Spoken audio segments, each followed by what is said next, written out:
week's Mortgage Minute with Mitch. So overall, a nice calm week for once. No major bank failures, no huge interruptions to the economic system that we know of. So the biggest headline this week is probably the Personal Consumption Expenditures Report, the Fed's favorite measure of inflation. So the PCE report came out and showed that inflation went up 0.3% in February, a little bit lower than the expectation of 0.4%.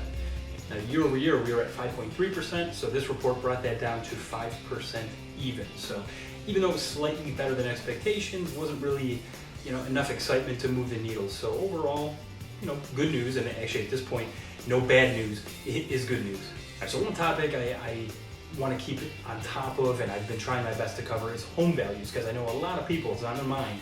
What is the value of homes doing? Am I going to lose equity? Did I pay too much for my house? Is the bottom going to fall out? So I want you to rest assured it doesn't look like it's going to be a repeat of 2008. There's a lot of things different, and here's a couple indicators just to show you what things look like. So the Case-Shiller report, that's kind of what they call the gold standard in home values. That showed that for the month of January, home values actually decreased 0.5%. Not a huge number, but they did go down slightly. Now that put the year-over-year price at up still 3.8%. So home values are still pretty strong, even though we saw a slight dip month over month.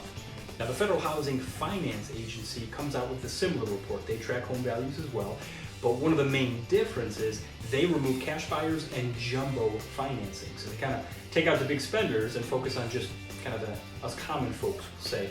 So their numbers came back a little bit different. So what they showed was a 0.2% increase, not a 0.5% decrease in the month of January, and put the year-over-year figures at 5.3%. So home values have gone up 5.3% for most of us, but those that pay cash or the jumbo realm, when you factor those in, it was only up 3.8%. So overall, still solid ground. We're not seeing major drops. We're not seeing home values plummet. So I want you to rest assured, overall, looks like the housing market is still healthy. And then even with the increase in rates, we're seeing, although small, we're seeing an uptick in mortgage applications. So with the spring market around the corner, it looks like we'll have a healthy housing market going forward. So in local news, Cavaliers secured their playoff spot. First time since 1998 we have a playoff team without LeBron James. And tonight we actually play the Knicks, which could be a preview for our first series in the playoffs this year. It's not set, but with only 5 games left, it looks like, barring any major moves, that's who we'll be playing in the first round.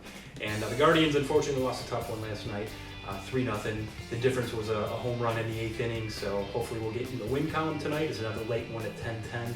And yes, I'm making the call. It's still okay to wear Indians gear. All right, thanks for watching. As always, let me know if you have any questions. Please take a moment to like this video. If you have any comments or questions, leave it below. Thanks for watching. We'll see you next week.